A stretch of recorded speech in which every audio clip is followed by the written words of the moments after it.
Hola, chicas y compañeros, and thank you for watching this video. I'm Dr. Stone Meredith, Dr. M to students at CSU Global in my classroom for short, because we need to do everything we can to save time in these classes at the CSU Global program that is the graduate certificate in English. And again, I always start these videos talking about what this program is, how this course fits into it, and why that matters.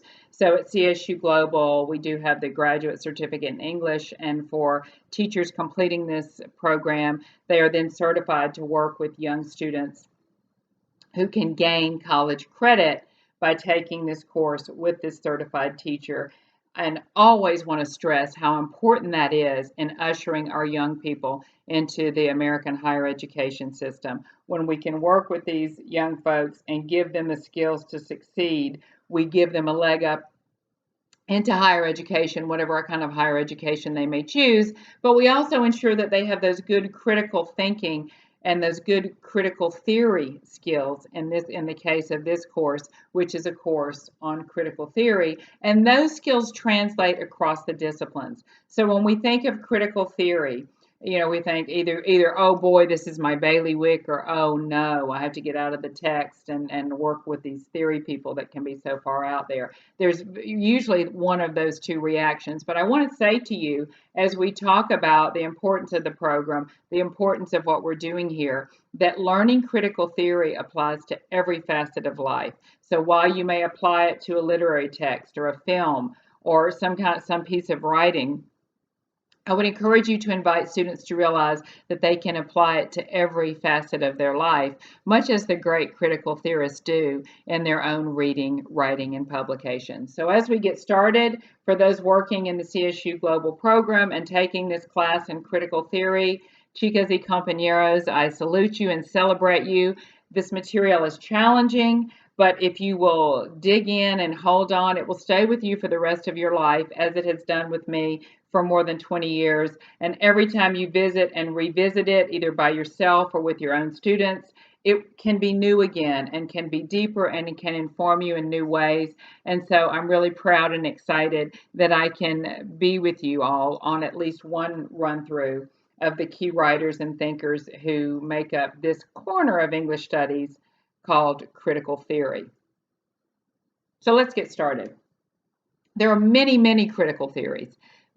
Some of them trace back to the ancient Greeks, really. If you look at some of their ideals on how they talk about the commonplaces, maybe you're looking at it through the lens of an administrator. Maybe you're looking at it through the lens of an average person. And so I would argue that's kind of really the beginning of critical theory. And when you look at who is the reader looking at the text and how would they perceive the text to be. So there's a lot of connections to critical theory, really in rhetoric, really in composition. This idea of what is the text and how am I reading it? How am I using it? And another field that is really popular, particularly with people who work more with creative writing, are these ideas of narratology.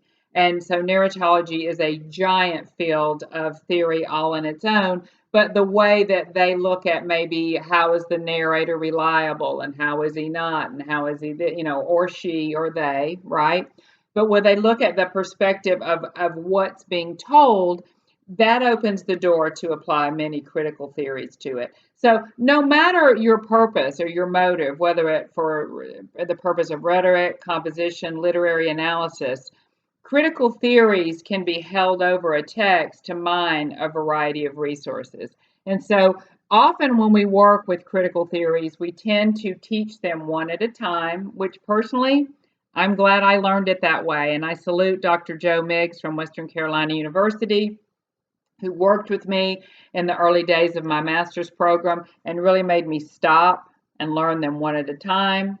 And then later, Dr. Hal Farwell, who I miss both of those men so greatly at Western Carolina, really helped me dig a bigger groove.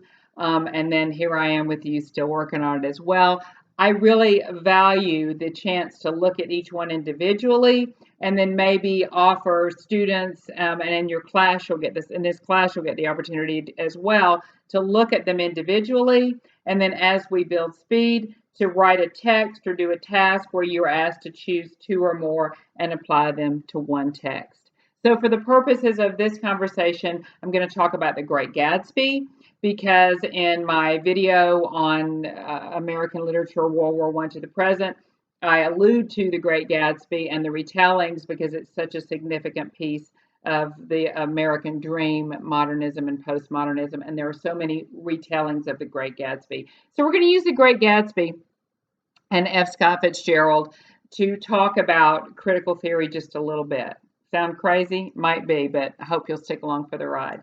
So if we look at a text like The Great Gatsby, in the American education system, most high school students are asked to read it or at least to look at some text by F. Scott Fitzgerald.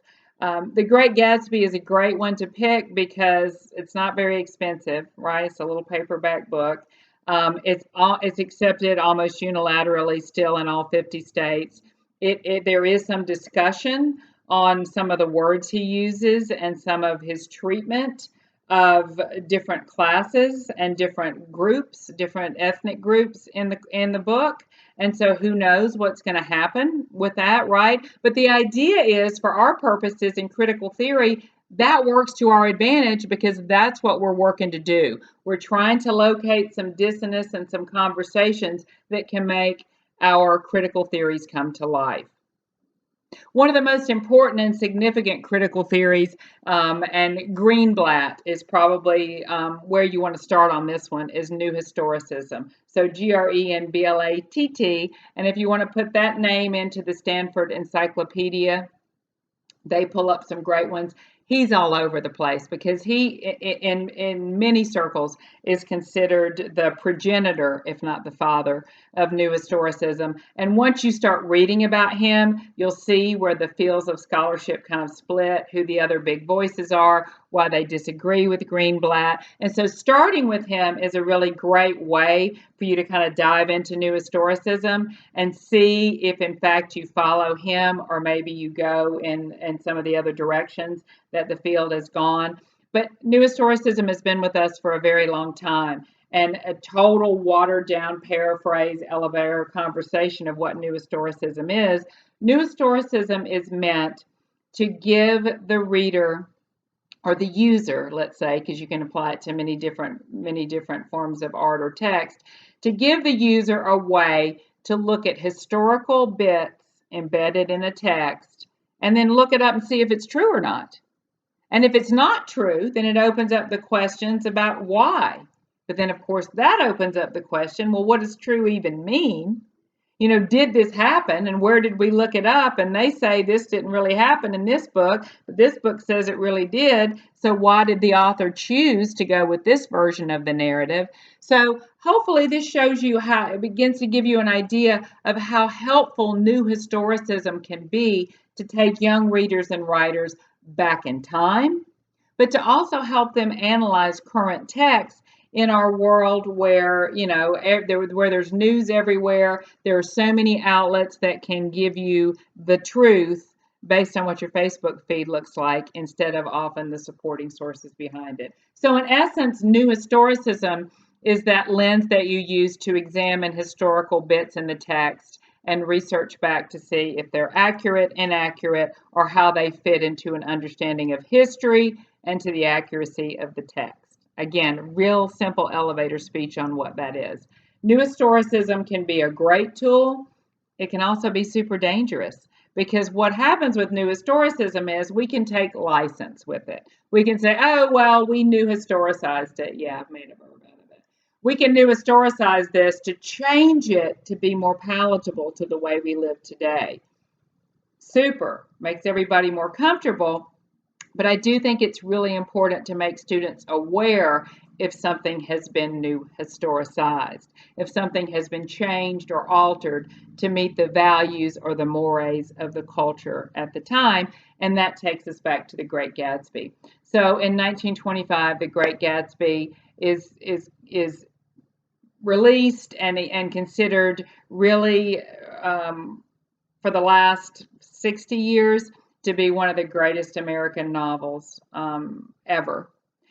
1925 is considered by many scholars to be the high watermark of American modernism, and The Great Gatsby is considered to be this total kind of orb of all the messages of the American ideal and what happens in American modernism. You have the American dream, he gets so close and yet he doesn't get it, and all these kind of discussions of race, class, and gender are in there, and so a lot of opportunities for a lot of different lenses. But from a new historicist perspective, he drops a lot of clues and details that can really date the novel.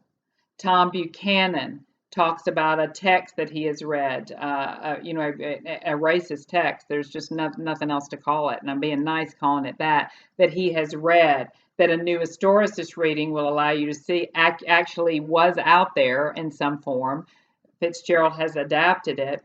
And so you can see very clearly from that clue that Fitzgerald dropped that Tom Buchanan is a big fat racist, even in his moment, even in his time. So one little example of what you can see as accurate in the time. Prohibition, ding, ding, ding, and the parties that the Gatsby has, and all those kinds of ideas about, why they're merrymaking, and all these kinds of elements that are interesting and exciting about the parties. You can go back to 1925, research law, the media, the academic system at the time, the fashion at the time, and use that new historicist lens to take your students back to 25, to learn about Fitzgerald himself, to learn about the characters, to learn about the gangsters and, who was this Gatsby, and to learn about how Jay Gatz makes his list and where that tradition comes from. There's even the door to go back to Benjamin Franklin, to the founding fathers, to the American ideals of enlightenment. So new historicism is really limitless on a close reading of the novel, and that's why it's such a valuable tool. It's also a very valuable tool with an older text that is so popular. Fitzgerald, falls out of fashion, has a real tough relationship with alcohol. I don't know a nicer way to say that. But he dies, is forgotten, has this renaissance, and the novel resurfaces. And by the early 70s, is considered something that America is in love with again. And we see that very clearly in the 70s version of The Great Gatsby film with Robert Redford and Mia Farrow. And so if you watch that film with your students after having done that new historicist reading of the text itself, you can learn a lot about the 1970s. Who is Robert Redford at that moment? Who is Mia Farrow before everybody knows her as the mother of this daughter, right? You can learn so much about the culture at the time. You can learn so much about what's changed from the novel and what isn't. Eckelberg's eyes are still there, right?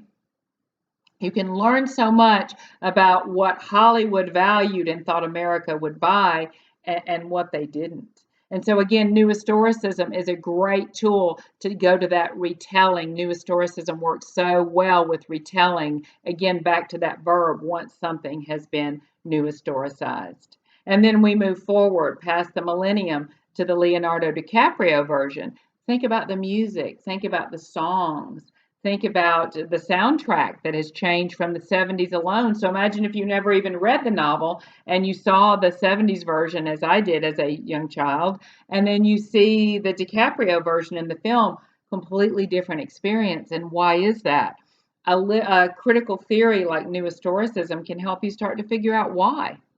So imagine the potential, if you have the time, to do a new historicist reading of the text itself, and looking at maybe different disciplines like historical, legal, and musical context. Maybe you want to read the book with a new historicist bent in that way. Same for both films. Imagine the potential that you've really taught a history lesson and a lesson on modernism and a lesson on literature and voice and narratology by using that one critical theory of new historicism through the text of The Great Gatsby. Of course, we talked about layering and using more than one literary theory. Once you get entrenched and really understand what new historicism is, and people have the skill set for working with it and playing with it and using credible academic sources and great questioning strategies, You're then also in the position to layer more critical theories on top of that new historicist path, and then to encourage students to maybe select their own. For example, if somebody keeps talking about the treatment of women, maybe you want to teach them feminist critical theory. To me, there's no greater than Julia Kristeva. I know Judith Butler gets a lot of the spotlight, but Julia Kristeva is someone I would imagine, I would encourage you to imagine. Kristeva. Stanford has a lot of great material on her. She has a lot of great material herself, and a lot of people speak about her in this context. So Julia Kristeva is a great critical theorist to use on the feminist perspective, among other ideals. She's also closely linked to another great lens you may use, which is psychoanalytic criticism. She comes out of the French school with Jacques Lacan, who connects back to Sigmund Freud. So you have that little chain there. If someone keeps talking about the psychological aspects, you may guide them to Kristeva for feminism, or even psychoanalytic criticism. And Jacques Lacan, Lacan, Stanford has great stuff on him and his path back to Freud and forward to Kristeva. So that psychological lens can work nicely with new historicism. As a matter of fact, when we talk about feminist lenses, gender studies in general, LGBTQ lenses, and the great voices that are out there, and then allowing students maybe to look back and see how long those lenses have been in place. Because while, as I mentioned, Judith Butler earlier, she is the first, among the first most noted, but she is certainly not the first in the field. We can certainly go back to Simone de Beauvoir, right? And talk about things femme and looking at gender and identity and all those kinds of issues. But those tools are great tools to apply on top of or in conjunction with new historicism. So when you're looking at a text, some key points to take away. Remember that anything can be a text. Remember that these critical theory tools are not big scary monsters. Is it hard to read some of the theory and to understand it in the beginning? Oh yeah, I can still go into Jacques Derrida, Derrida, one of my favorite loves, and get lost, especially in the construction or the deconstruction and post-structuralist guys who wrote it in French and then it's translated. I mean, come on, anybody's going to have a hard time with that. But if you go to YouTube, if you go to Stanford, if you really read around and pick some of their key texts for Derrida, I would recommend Archive Fever. You can type in Derrida, Derrida, Archive Fever full text and pull it up for free. Maybe Michel Foucault is another one. You know, if you start to look at these ideas and then look at the YouTube videos and other people thinking around it, really immerse yourself. The structuralists and the post-structuralists and the postmodernist deconstructurists, I think, really have thrown people into kind of almost a fear mode about critical theory because, yeah, it's really hard to read in English a translation of a French thinker when you think that the French language works by implication and English works subject, verb, object. So there are a lot of things standing between you and the theories of these great thinkers, but don't let that shy you off. I've just given you a great way to start with a guy like Greenblatt, who lays out new historicism in a very subject, verb, object, pragmatic, tactical way, and shown you in a really brief amount of time how to apply it to an original text and the retellings, and then how to layer ideas over it.